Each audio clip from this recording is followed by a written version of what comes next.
Assalamualaikum warahmatullahi wabarakatuh.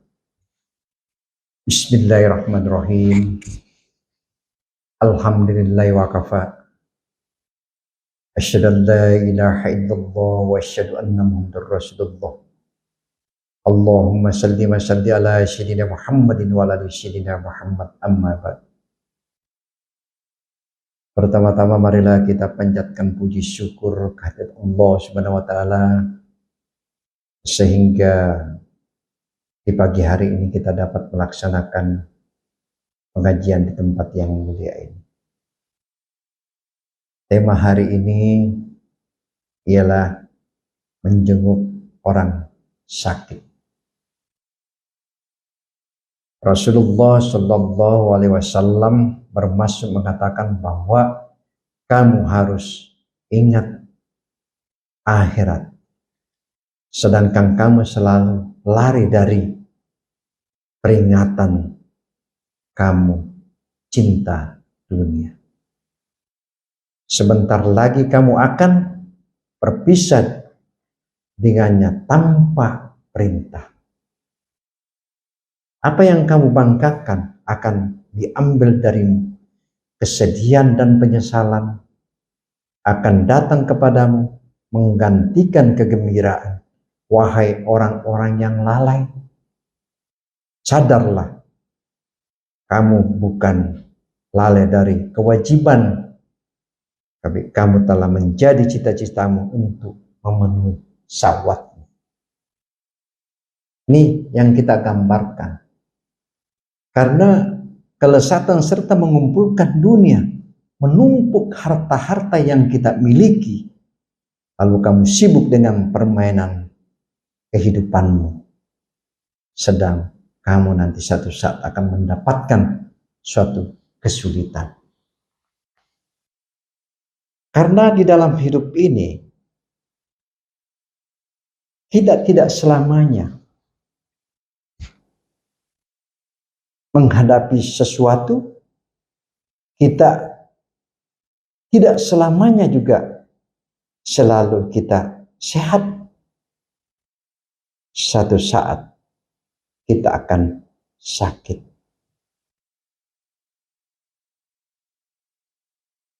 Bayangkan umur semacam kita ini. Dari bayi saja belorkap, begitu dia keluar dari kandungan ibunya, lalu kemudian berapa hari, apakah dia 1 bulan dia, lalu kemudian pasti dia akan, mungkin dia agak demam, agak sakit, itu bayi. Bagaimana model macam kita? Boleh saja umur 20 kekuatan masih kuat, sampai 30 masih kuat. Tetapi begitu masuk 50 ke atas, mulai ada terasa kegangguan di dalam tubuh kita. Karena tidak menyadari hal itu, bahwa semua yang diberikan oleh Allah kepada kita mengenai sakit, kita masih disayang oleh Allah Subhanahu wa ta'ala. Tetapi hal itu kita mengingat, kita harus menyadari bahwa tidak selamanya kita dapat sehat, tapi satu saat kita akan sakit. Inilah satu gambaran. Karena di dalam kehidupan kita ini, semua akan berakhir. Tidak ada yang tidak berakhir dalam kehidupan. Apapun yang kita sandang, apapun yang kita dapatkan, pengalaman apapun yang kita juga mendapatkan, lalu kemudian kita mendapatkan jabatan, kita mendapatkan pangkat, lalu kemudian kita tidak gunakan. Begitu kita didapatkan rezeki oleh Allah, karena kita memiliki jabatan, kita memiliki pangkat, Lalu kemudian uang gaji itu dari jabatan kita, dari pangkat kita, kita sedekahkan di jalan Allah. Kita berikan kepada anak yatim. Kita sumbangkan ke pesantren. Kita sumbangkan ke masjid. Itulah yang akan kekal, dan jabatan dan pangkat sangat dinilai besar di hadapan Allah Subhanahu wa ta'ala.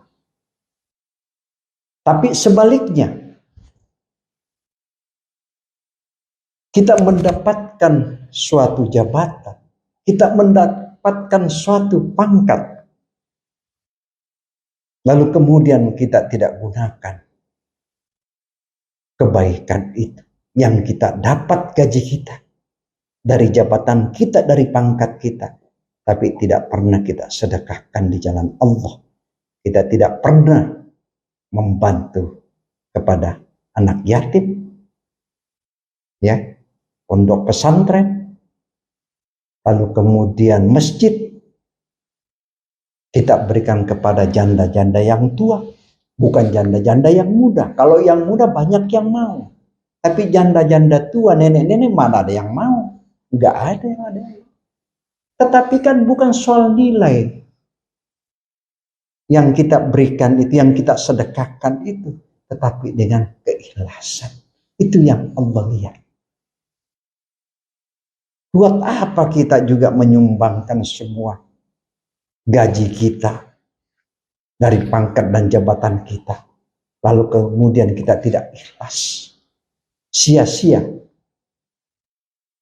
sedekahkan kita. Tetapi kalau kita niatkan karena Allah, insya Allah itulah yang akan membela kita di akhirat nanti. Ya, coba kita harus menyadari hal itu. Karena kita tidak selamanya hidup di dunia terminal ini. Satu saat kita akan kembali kepada Allah Subhanahu wa ta'ala. Apa sih yang tidak berakhir dalam kehidupan? Semua akan berakhir. Dan ujian yang diberikan oleh Allah, bukan kita saja sebagai hambanya diberikan ujian, tapi di zaman itu Allah juga memberikan kepada nabi-nabi, rasul-rasul, itu semua diberikan ujian. Tidak ada satupun, semua diberikan ujian. Para nabi dan rasul-rasulnya. Kalau kita sebagai umat Rasulullah diberikan ujian sangat kecil ketimbang Rasulullah. Rasulullah itu coba lihat, yang sangat dihadapi. Mulai yang namanya fitnah, ya, cecemuan, tantangan, rintangan, gemblengan. Semua dihadapi dengan itu. Tetapi beliau tetap melakukan suatu kesabaran. Dia tetap bertawadu.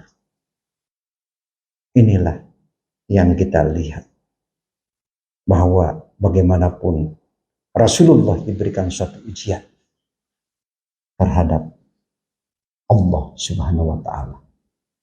Lalu kemudian kalau kita sebagai umatnya sangat kecil diberikan ujian. Jadi intinya satu, harus sabar. Kesabaran inilah yang sangat dicintai oleh Allah Subhanahu wa ta'ala. Lalu kemudian kalau kita melihat, setinggi apapun status kita, sehebat apapun kita punya ilmu, sehebat apapun pangkat yang kita sandang, tanpa prestasi ibadah, nol besar kita di hadapan Allah Subhanahu wa ta'ala. Semua itu akan berakhir dalam kehidupan ini. Tidak ada yang tidak berakhir. Semua akan berakhir dalam kehidupan ini. Makanya intinya satu. Sabar. Kemudian perbanyak bermunajat kepada Allah. Perintah 5 waktu laksanakan. Kalau mau ingin sukses dalam kehidupan, ingin mau hidup dengan ketenangan, laksanakan perintah Allah. Dan itu salah satu motivasi besar yang diberikan oleh Allah kepada kita. Semakin kamu dekat sama Allah, semakin kamu dekat dengan Allah, semakin kamu mendapatkan satu kebahagiaan dan nilai-nilai amal yang sangat besar atas kau melakukan perintah Allah Subhanahu wa Ta'ala. Apa sih yang kita mau sombongkan di hadapan Allah? Tidak ada nilai. Harta tidak ada bisa menjamin suatu kebahagiaan. Tapi harus dilandasi dengan nilai-nilai iman. Bagaimana kita menanamkan nilai-nilai iman kita kepada Allah Subhanahu wa Ta'ala. Intinya satu. Jangan sombong. Kata Rasulullah, kalau sifat-sifat orang yang sombong, itu orang itu sangat tercelah. Dan Allah paling murka orang yang sifat-sifat sombong. Saya kadang-kadang menilai bahwa apa sih yang kau mau sombongkan dalam kehidupan ini? Harta yang kau kumpulkan itu. Rumah yang begitu besar. Sanggup gak dia masuk di liang lahat kubur harta itu? Tidak akan sanggup masuk. Mobilmu kau masukkan ke dalam, gak akan masuk. Rumahmu yang kau angkat kau masukkan ke dalam, gak akan bisa masuk. Yang bisa masuk adalah amal atau salat kita yang pertama diisap. Apa sih yang kita mau banggakan yang saya katakan tadi? Yang kita harus pegang teguh, bagaimana kita rendah hati. Siapapun yang kita hadapi. Lalu kemudian kita jangan selalu berburuk sangka. Jangan kita melakukan suatu fitnah-fitnah terhadap orang. Kita hargai orang. Ya. Jangan kita mencaci maki, jangan kita berburuk sangka menilai orang itu, si A itu kok begini, si B kok begini. Karena begitu besarnya kita melakukan suatu pahala. Kita melaksanakan ibadah puasa. Kita melaksanakan tahajud. Kita melaksanakan sedekah. Kita banyak membantu kepada anak yatim. Kita banyak membantu kepada fakir-fakir miskin. Tapi ibadah kita begitu banyak. Sholat kita begitu banyak. Tetapi lalu kemudian muncul satu sifat. Selalu berburuk sangka dengan orang. Dan selalu memfitnah orang. Amal, sedekah, puasamu kau berikan kepada orang yang kamu fitnah. Apa kita tidak bangkrut? Kalau sudah bangkrut, apa yang kau membawa di hadapan Allah? Ya ada. Makanya saya katakan tadi, tanamkan nilai-nilai iman kita kepada Allah Subhanahu wa Ta'ala. Ya. Mari kita saling menghargai seseorang, siapapun. Kita enggak boleh meremehkan orang siapapun.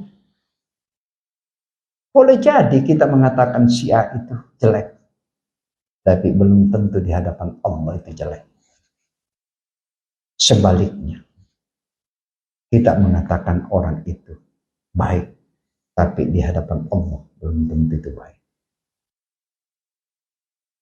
Ini satu gambaran yang diberikan kepada kita. Lalu kemudian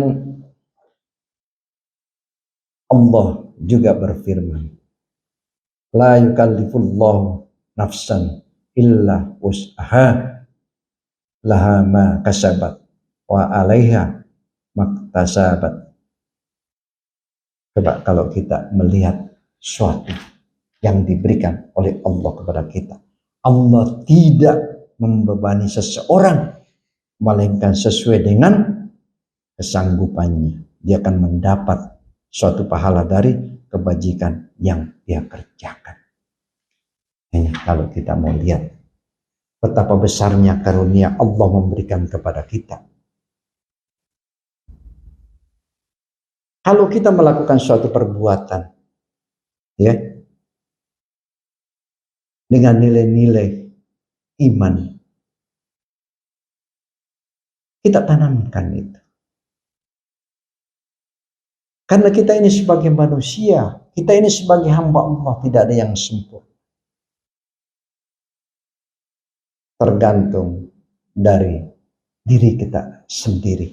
Bagaimana kita harus meningkatkan nilai-nilai iman kita kepada Allah Subhanahu wa Ta'ala. Apa sih yang kita mau sombongkan di hadapan Allah? Saya katakan tadi berulang kali dalam ceramah saya, itu selalu saya mengingatkan seperti itu, bagaimana kita harus tingkatkan nilai-nilai iman kita kepada Allah Subhanahu wa Ta'ala. Inilah salah satu. Allah juga berfirman, fa innamal yusri yusra, maka sesungguhnya bersama kesulitan pasti ada kemudahan. Kalau kita melakukan suatu kebaikan, kita dapatkan juga suatu kebaikan itu sendiri. Kalau kita melakukan suatu kejahatan, kejahatan pula yang kita dapatkan sendiri. Tidak ada daya dan kekuatan kita. Berapa lama kita hidup di dunia ini? Cuma Allah yang tahu. Itu yang saya katakan tadi. Mari kita tingkatkan nilai-nilai ibadah kita kepada Allah Subhanahu wa Ta'ala. Lalu kemudian yang saya katakan tadi, bahwa dengan menjenguk orang sakit, kita juga melihat bahwa jika kamu memberikan makanan kepada orang-orang yang bertakwa serta membantu dalam urusan dunia, maka kamu akan mendapatkan pahala dari amal-amal yang sangat besar. Itu kalau kita mau melihat, karena kamu telah menolongnya dalam mencapai yang dimaksud kamu menghilangkan beban. Bahkan kamu juga telah meringankan langkah-langkah kepada Tuhan, kepada Allah Subhanahu wa Ta'ala. Jika kamu memberikan makan kepada orang munafik yang selalu pamer durhaka, kamu juga membantu urusan dunianya. Berarti kamu telah ambil bagian dari amalannya, dan kamu akan mendapatkan dosa yang sangat besar. Itu yang saya katakan tadi. Kalau kita memberikan suatu makanan, lalu kemudian kita berikan orang itu lantas dia makan, pahalanya itu yang sangat besar. Coba kalau kita melihat, kita nggak usah takut memberikan.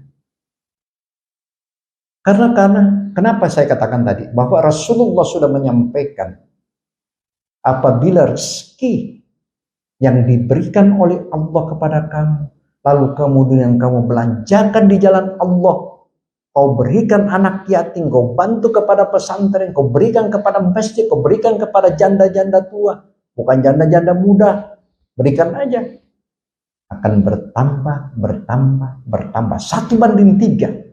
Coba lihat amalannya, ditambahkan kita oleh Allah. Belum pernah ada sejarah orang menyumbangkan hartanya dia akan bangkrut. Belum pernah ada sejarah, melahap menambah. Yang saya katakan tadi 1:3 kata Rasulullah. Coba mari kita tanamkan nilai-nilai iman kita kepada Allah. Kenapa kita selalu mengingat kematian? Kenapa kita selalu mengingat kita akan sakit? Karena itu juga salah satu diberikan satu ibadah oleh Allah, bahwa kita masih punya nilai-nilai iman kita kepada Allah. Semakin dekat kita dengan Allah, semakin tinggi nilai-nilai iman kita kepada Allah, semakin tinggi pula juga ujian yang diberikan oleh Allah kepada kita. Mari kita tingkatkan nilai-nilai iman kita kepada Allah Subhanahu wa ta'ala. Kita nggak usah takut menghadapi semua itu. Kita nggak usah gelisah dalam kehidupan dunia ini. Ya, perbanyak beribadah. Perbanyak beribadah. Kalau sudah itu kau lakukan, cuma satu, minta kepada Allah. Ya. Tapi laksanakan perintah Allah. Masalah rezeki yang diberikan Allah itu urusan Allah. Tapi perintah 5 waktu ditambah dengan sunnah-sunnahnya. Lalu kemudian kita laksanakan juga sholat tahajud. Coba kalau kita mau lihat, berpikir secara logika, Pak. Kenapa sholat tahajud itu agak murah? Ya, ketimbang siang. Kenapa murah? Pada waktu tidur. Kenapa mahal? Di siang hari banyak orang. Tapi kalau kau melaksanakan tahajud, lalu kemudian kau bermunajat kepada Allah, kamu minta pertolongan kepada Allah, antara kamu dan Allah akan melihat hambanya melaksanakan ibadah tahajud. Waminan laili fatahajjab bihi. Laksanakan sholat tahajud itu. Minta dan renungkan semua kesalahan-kesalahan kita. Putar film hidup kita di waktu awal sampai akhir. Kita ingat dan kita putar terus menerus. Kita bisa menyadari. Tapi kalau sudah Allah memutar film kehidupan kita, tidak ada lagi, tinggal pertanggungjawaban. Apa yang kita mau sombongkan? Mari kita tanamkan nilai-nilai iman kita kepada Allah. Ya. Yang saya katakan tadi, semua akan berakhir dalam kehidupan. Kita diberikan ilmu oleh Allah. Kita berikan kepada orang. Karena ilmu, harta, jabatan, pangkat, semua titipan. Ilmu inilah kita berikan kepada orang lain sehingga bermanfaat dan mendapatkan amal yang sangat besar. Karena semua kita pertanggungjawabkan di hadapan Allah. Semuanya.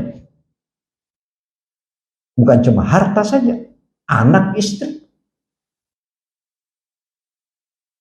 Ya, itu semua kita pertanggungjawabkan. Yang harta yang kita dapatkan dipertanyakan semua oleh Allah Subhanahu wa ta'ala. Hartamu kau dapatkan dari mana dan kau belanjakan kemana? Ini yang dipertanyakan oleh Allah. Dan hati-hati dalam kehidupan ini. Semua orang ingin harta. Semua kita mau pingin harta. Tidak ada manusia yang tidak ingin punya harta. Tetapi harta itu sepanjang kita melakukan dengan ibadah yang diberikan oleh Allah. Rezeki yang diberikan. Lalu kita manfaatkan di jalan Allah. Itulah yang terbaik di hadapan Allah Subhanahu wa ta'ala. Tetapi kalau hasil korupsi yang kita lakukan dengan pangkat dan jabatan kita, kita salah gunakan jabatan pangkat itu, kita melakukan suatu korupsi. Bagaimana rakyat kita tidak marah? Bagaimana Allah tidak murka? Rakyat berpikir setiap hari membayar pajak kotor, membayar pajak kopi, membayar listrik, membayar air. Lalu kemudian dikorupsi oleh para pejabat kita. Lalu kemudian hasil korupsi yang kau kasih makan dengan istrimu dan anakmu, lalu kemudian masuk dalam tubuhnya menjadi haram, sehingga keluarga dan anakmu dan istrimu cenderung berpikir yang haram. Kenapa? Karena hasil korupsi yang kau makan itu yang sangat haram. Allah murka. Jangan kau lakukan itu. Mari kita menyadari hal itu. Ya. Karena jabatan pangkat ada garis finish yang diberikan oleh Allah kepada kita. Satu saat sampai ke finish itu, maka habis. Innalillahi wa inna ilaihi raji'un. Apa yang kamu sombongkan? Perkuatkan nilai-nilai iman kita kepada Allah Subhanahu wa Ta'ala. Apa sih yang tidak berakhir dalam kehidupan? Ya, yang saya katakan tadi. Mari kita tawadu, mari kita rendah hati terhadap orang. Kita menghargai orang. Sesusah apapun orang kita hargai. Karena dia juga hamba Allah. Jangan kita mendapatkan sudah harta, diberikan kekayaan, lalu kemudian muncul satu kesombongan. Kita anggap kecil semua orang itu. Dia tidak menyadari hal itu. Satu saat akan harta diambil oleh Allah Subhanahu wa Ta'ala. Innalillahi wa inna ilaihi raji'un. Lalu apa yang kamu berikan? Lalu apa yang kamu sombongkan? Jauhkan semua itu. Tidak ada daya dan kekuatan. Mari kita tingkatkan nilai-nilai iman kita kepada Allah Subhanahu wa Ta'ala. Demikianlah penyampaian saya. Wabillahi taufiq wal hidayah. Wassalamualaikum warahmatullahi wabarakatuh.